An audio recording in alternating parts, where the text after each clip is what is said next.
Another day, another week, and we have episode 3 of Coachees Corner. And this week, we're pleased to be joined by the boys' head basketball coach of the Herbert Hoover Huskies, head coach Ryan Thomas. Coach, welcome to the program. Thank you. Thank you for having me. My man, your first season's almost come to a close. I know we briefly were speaking about that just a couple of minutes ago, but time's flown by, man. What's this year been like for you, and how have you kind of embraced it all through it? Man, it has flown by. I was talking with my coaches the other day, and, we're already 3/4 of the way through the season. So, I've just embraced the challenges that have come along with it. The snow days, some injuries, some sicknesses here and there, just like everybody else has. But we've all kind of went about it as a team. And I think just the team aspect and the togetherness is why we're 14-2 so far. Obviously, as a coach, a first-year coach, I like to ask coaches this question after a year, but I'll ask you this now that we're in the home stretch of the regular season. Mm-hmm. What have you learned about yourself throughout this season? I've learned quite a bit, and I like to tell everybody else, I continue to learn every day. But I think that one of the main things I've learned is you have to treat every kid that we have differently. Even though you're all coaching the same group, you're coaching the same words, you're coaching the same X's and O's. Like, you have to approach things differently for each individual guy for them to really get it. So I think that's one of the main things that I've learned how to do is approach situations differently with different people. I know in the past you've been really big on relationships, especially with your players and assistant coaches and just coaches in general. Mm-hmm. How have you kind of approached now being a head coach after being an assistant coach last year? How have you kind of embraced the relationship role with your players now that you guys do have a year under your belts since you were here a year ago? Yeah, that's kind of my motto, is to create and establish relationships. And I think being the head guy, I think it becomes a more personal role, a more personal relationship with each individual guy in the locker room. And I just treat these guys like they're my own. And I think they do the same back, and I think that's why we've had the success we've had so far. Along that word you keep using is success. You mentioned 14-2 this season. I know there's still some games left to be played before postseason play begins, and we'll get to that later on. But talk to me about this season for you guys. I mean, obviously you guys have a culmination of a lot of different key guys. Mm-hmm. What's allowed you guys to get to this point only having 2 losses? I would be crazy to not give the credit to all of them. We've had guys, specifically our top 3 guys, Dane, Donovan, and Riley.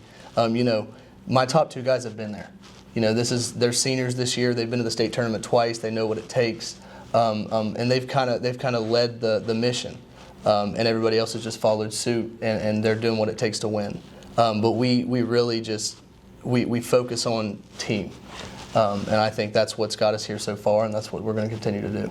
As a coach, how does your philosophy on the court evolve? Because you've had experience as a collegiate coach, you now have experience as a high school coach, but how does your coaching philosophy change with a group of guys like you have?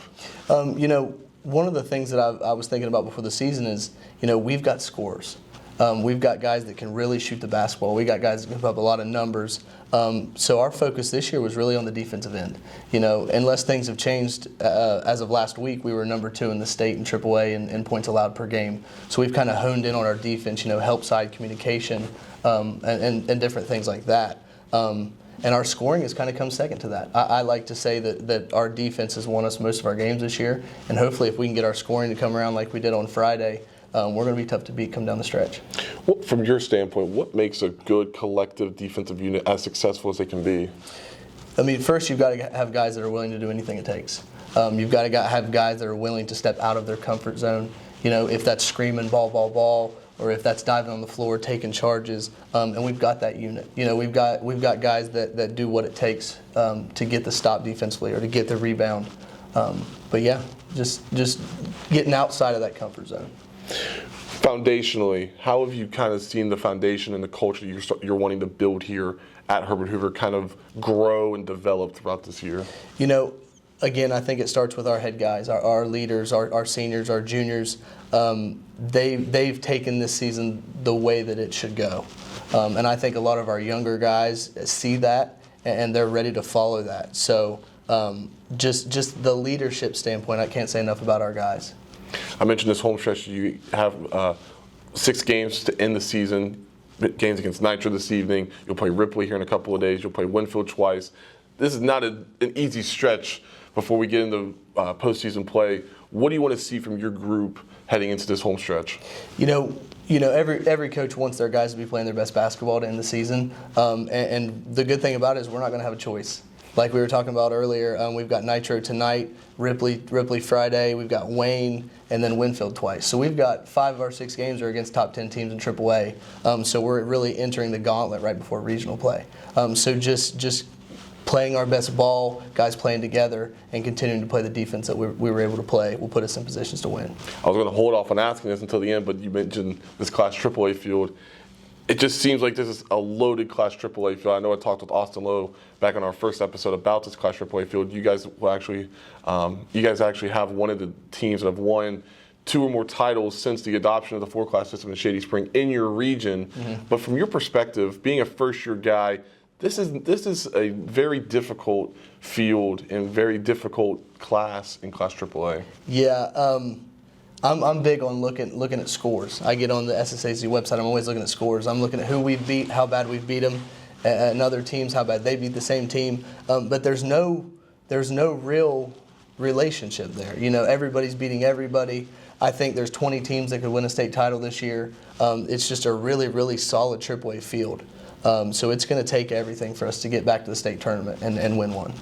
Along that line, what is it going to take for you guys to get back to the state tournament? Because again, I mentioned a loaded Class AAA field, but also you guys are in a difficult region as well. Shady, Greenbrier East, Princeton. I mean, the list goes on and on. And you guys are also in one of the bigger regions in the state. So from your perspective, what needs to work? Yeah, we're sitting in probably the biggest region in all 4 classes, like you just said. 2 of the 4As that dropped down came into our region. You've got Shady Spring that's either competed for a state championship or have won one, and seems like forever. But it's going to take us firing on all cylinders. It's going to have to take us getting seated the right way. Hopefully getting some home games so we can get our crowd involved with it, our community. But it's going to take everything we have. What are home games like for you, being a first-year coach and being able just to see the support that you guys have had throughout the season? Yeah, it's special. Our community means a lot. Even going back to football, I think we had the biggest attendance numbers along with Bridgeport. They really care, and they care about every sport. So just getting to play at our home place means a lot. I'm only an hour away from where I'm originally from, so I usually have family at all of our home games, which means a lot to me too. But, our home crowd is special, and hopefully it continues. Let's talk about some of these players you guys have, and we'll start with Dane, who is less than 30 points away from the all-time scoring record here at Herbert Hoover. Talk to me about him and his importance on this year's team. A guy that has a lot of varsity experience. How beneficial is it to have a guy like him in your first year? It's huge. If I couldn't sit here and say we'd be in the same position that we are in without him. He's so dynamic, 3-level scorer. He's a do-it-all guy, and I can't say anything about that. And he's a really good leader. But most importantly, he cares about this program. He cares about Herbert Hoover, and he's going to do whatever it takes to win. Another guy I want to talk about, coming back from up north, coming down south with getting this job here at the Gazette and HD Media, Donovan Brown is a guy that I love watching. Mm-hmm. I mean, his just tenacity, his aggressiveness, his ability to score in a lot of different ways is really fun to watch. And he's a left-handed player, so that's always fun to see as well. But from your standpoint with Donovan, I mean, you've seen him the last couple of years. What's different about him last year compared to now? I think the biggest difference has been he's got a little bit less weight off on his shoulders. Last year when Dane went down with his injury, Donovan had to will us into some wins that he had. And he did that. He was averaging 28 points a game there for 5 or 6 games and hit, he probably hit 2 or 3 game winners last year. So I think just having Dane back and healthy kind of allows him to take a step back and get his own shots when he needs them, knowing that he's going to get those. But man, he's an electric player. A lot of people come up to me and they're like, man, that number 1, he can play. And he's energetic, he's crafty, but he cares about winning so much, and it's obvious when you watch him on the court. Another guy I want to talk about is Riley Johnson. Still a young guy, but it seems like he's a mature guy, an upperclassman in a lot of different ways. But for him, what do you want to see from him in this home stretch going into the offseason? One of the things that we've really talked about with Riley is confidence. He had a really good freshman year. You don't see a lot of freshmen start every game, and he really came into a big role as a 3-point shooter with us last year. But I wanted more. We know you can shoot the ball, so we need you to be one of our best defenders. And when he has the confidence of the best confidence out of anybody out there, he's one of the best players on the floor. So he just continuing to embrace the confidence, embrace his role as a defender and a three-point shooter, and I think he's going to do that down the stretch. I always like to ask Coach this question because so often we talk about the top couple of guys, but then the rest of the roster doesn't really seem to get enough light. So I like opening up the floor to coaches as well. I mean, who's a couple of guys in your eyes that have really caught your attention, maybe even dating back to the offseason, and you just knew immediately they were going to break out this season? Yeah, two of those guys, Bradley White and Mason Miller. Both of those guys coming into the off season, coming into the preseason, I didn't know if either one of them would play varsity for me. And Bradley White, he stayed in the gym, he stayed in the weight room, bulked up, and now he started every game for me. He's one of our best defenders. He's a laid on the line type of guy, taking charges, and he's a really good finisher, athletic finisher around the rim. And he's just embraced the role that he has. Hey, I may only score two or four a night, but I'm going to do whatever it takes to help our team win. And with Mason Miller, he's a smaller guy, but he's one of our best defenders. He's scrappy and he gets after it. So he's really just embraced that defensive role. And if I'm open, I'm going to knock down a three. So those guys have been really, really impressive and really, really they're the reason that we have had so much success this year. A few more for you, and just talking about the culture of it. I mean, you mentioned how you just need to give a good group of guys that, regardless of the situation, they're going to go to fight for you on the court.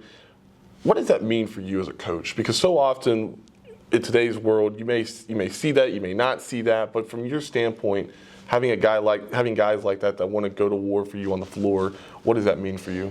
It makes it a lot easier as a coach when you've got good people to coach. And we've got a heck of a group, a really, really just nice, down-to-earth group. But once they step across the lines with their basketball shoes on, they're ready to go to war. So it means everything to me that they drop everything and just do whatever it takes to win. But it says a lot about their character. It says a lot about how they were raised. It says a lot about Elkview and the community that we have. And finally, I mentioned earlier how you have multiple stops at different colleges. Now you're here at Hoover. Do you take bits and pieces from guys that you've either worked with or worked for and try and mold that into what you're wanting to be? Yeah, it's kind of funny that you asked me that because today I actually talked to Coach Mondragon, who's with me at D&E, and he's a defensive guy. That's why I think when he was at Davis Nelkins, that's why they were successful, because of their defense. So I called him and picked his brain a little bit and pulled some stuff for him when we played Nitro tonight. But no, I like to give those coaches a call because they made me who I am, and they've made me who I'm going to continue to be. So just continuing to pick their brain and learn new things every day has been really important. Well, Coach, good luck the rest of the season. Good luck tonight against Nitro, and hopefully we can see you guys back down in Charleston. Perfect. Thank you so much. Absolutely. That's the boys' head basketball coach of the Herbert Hoover Huskies, head coach Ryan Thomas. Be sure to check out our coverage from now until the end of the boys' state tournament in Charleston by going to our website, wvgazettemail.com. Follow us on Twitter at Gaz Mail Sports. That's GAZ Mail Sports, and follow us on Facebook at HD Media Sports. And we'll see you all next week for episode 4 of Coachees Corner.